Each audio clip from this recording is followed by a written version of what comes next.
Hi everyone, my name is Zoe, I work at the Solar Centre, and today we are going to be unboxing and telling you everything you need to know about the Forest Solar Mushroom Lights set of 12. Let's get going!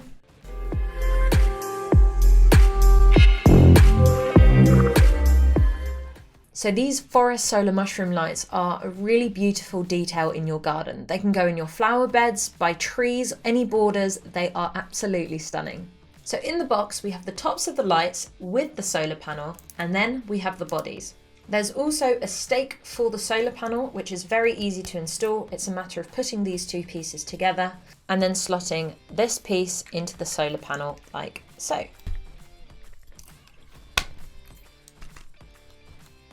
There's also some instructions in the box.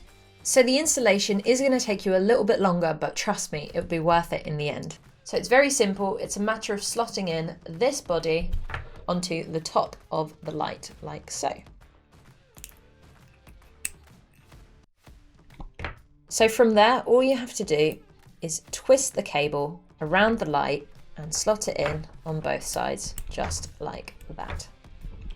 So on the back of the solar panel, we have the on button just on the right, and the mode button, which allows you to switch the lights from flashing warm white to a stable glow. So this is the regular glow, and then this is the flashing mode. So these come as a pack of 12 and they stand at 23 centimeters high. This product has an IP44 waterproofing rating and it is made to withstand UK winters. The top of this light is a hard plastic and the glow is just beautiful. These lights are a beautiful detail to any garden space and I just absolutely love them, and I hope you do too. If you have any questions regarding this product or any of the products that we sell, please comment them down below and I will get back to you with the answer. I hope you've enjoyed this video and we will see you on the next one.